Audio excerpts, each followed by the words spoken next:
together on this sunny day. We can't quite say springtime yet, but the events of this day feel like spring. I'm Bob Roth. I'm on the pastoral staff here at First United Methodist Church and also the chaplain director of our Wesley Foundation campus ministry.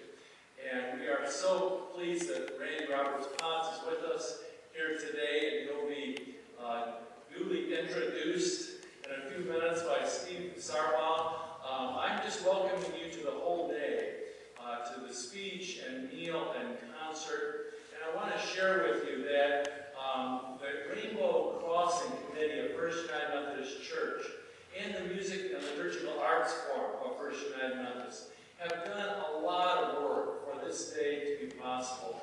And I wonder if the Rainbow Crossing members could stand up. Go ahead and stand up for us. And also the members of Music and Liturgical Arts. Please stand. Let us thank you.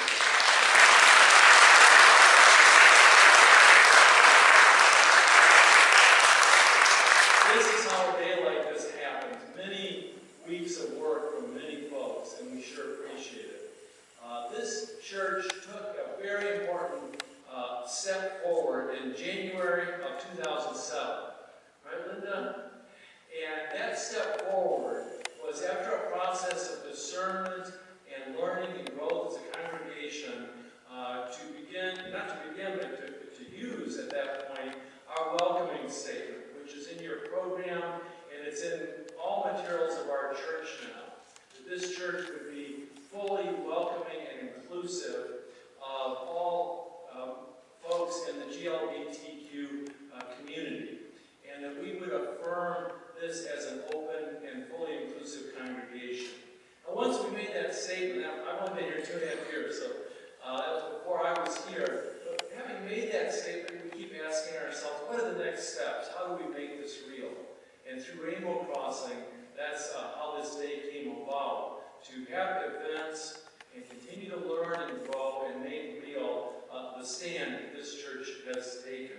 I hope if you're a visitor here, you'll pick up one of these brochures, Spring 2012. They're on the table out here after the talk this afternoon, and really talks about all the ministries of our church and helps spread the word that this church is open and inclusive.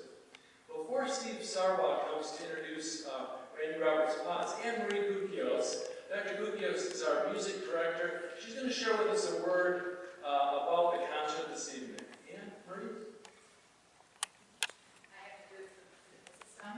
What an honor and a privilege for our partnership with Rainbow Crossing on behalf of Music and Liturgical Arts to come together in the first of such an event. In addition to all of you that are here, and we thank you in advance for your attendance. We've got a lot of emails in support of what we've done. We've gotten some emails in not support of what we've done, which tells us we're doing the right thing.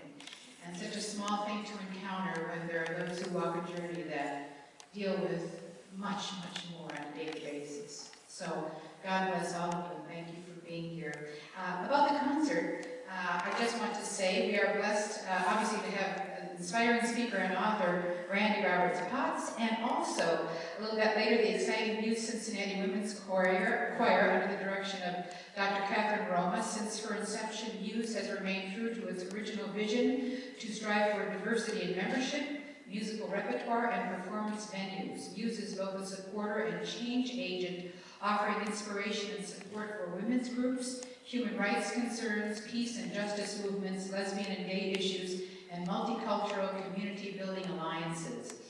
It's not just that they do all of these incredible things, they're also a superb ensemble, so I hope that you stay. We still have, I think, a few seats for the dinner, tickets available, and we invite you to stay for the concert as well to continue the celebration through this entire evening. Again, God bless, thank you for coming.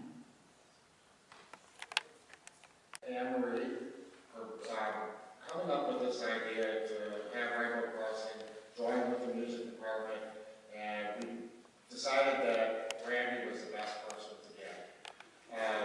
Also want to thank Bob Roth, Doug Patterson, who will be here later, who's the senior pastor, and Nancy Lynn, who hopefully will be here soon. We also have to thank Suburban Cadillac and the Ann magazine for the continued support of the music department. There was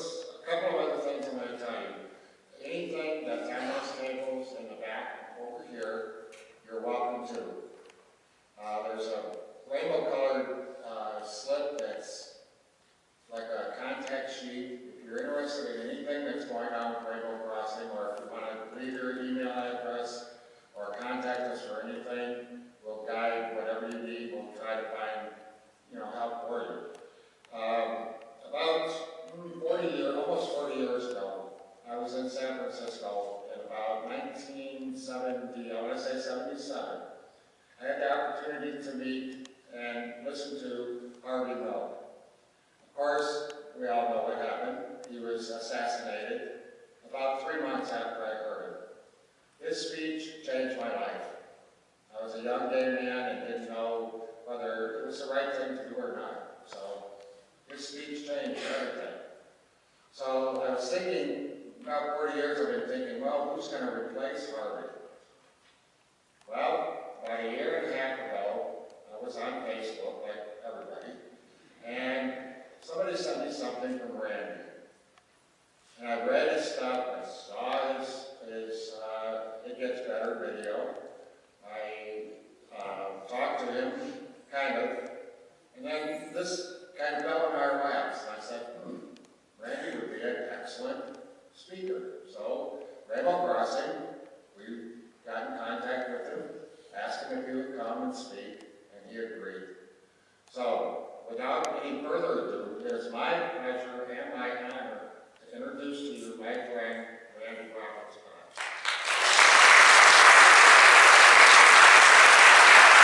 Good evening. Everybody hear me? All right. Still a little nervous as a public speaker. I guess I've been doing it for about a year.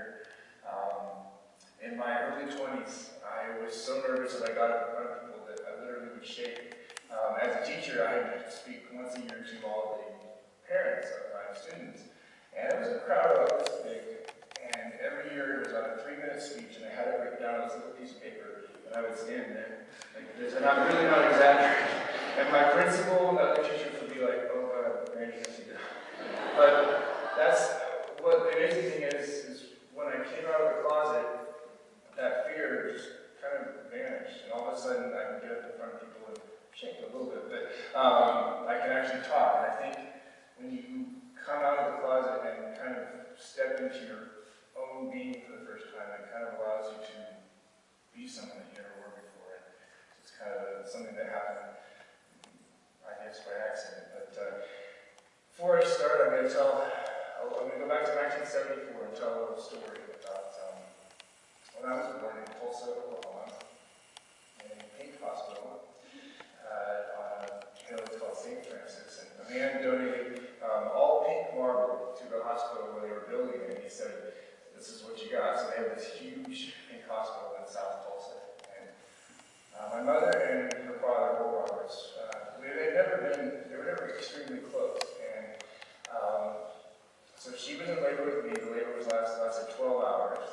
Here she is in the hospital, pushing and everything, and he comes to the hospital room and tells her that since he doesn't have a male heir with the Roberts family name, he wants my middle name to be Roberts. Well, she'd already decided to name me after my father. I was supposed to be Wallace Stephen Potts II. So she said, no way. So he stayed, very persistent salesman, if you haven't noticed. And he kept pushing and twisting her arm, and pushing and more, and finally he sweetened the deal and said, I'll give you $1,000.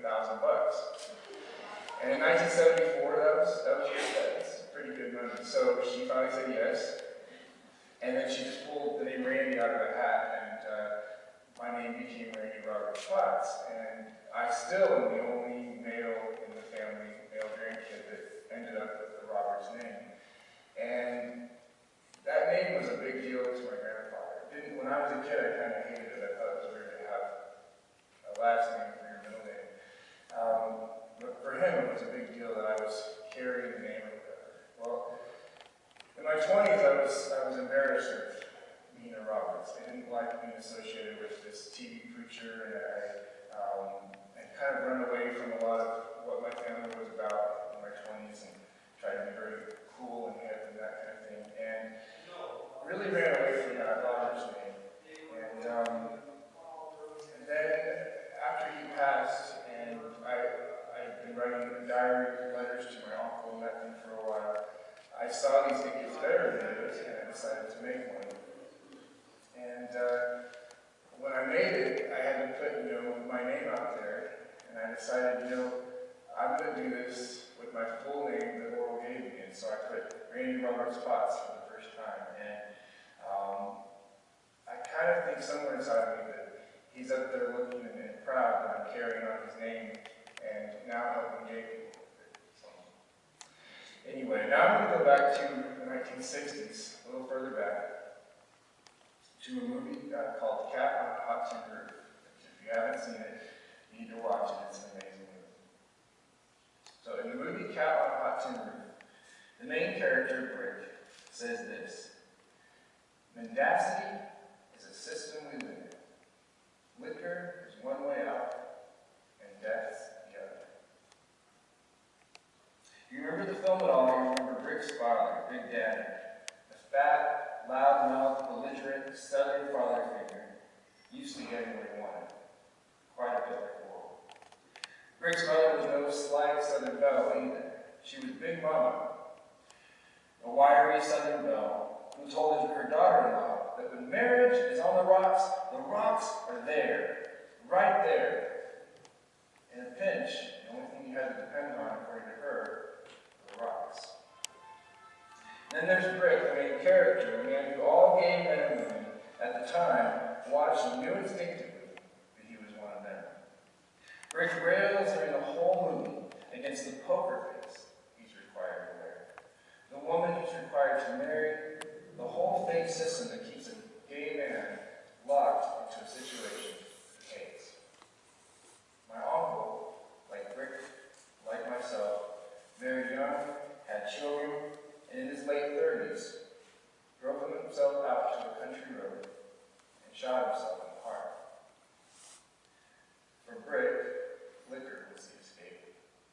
For my uncle, it was a .25 caliber pistol. Mendacity.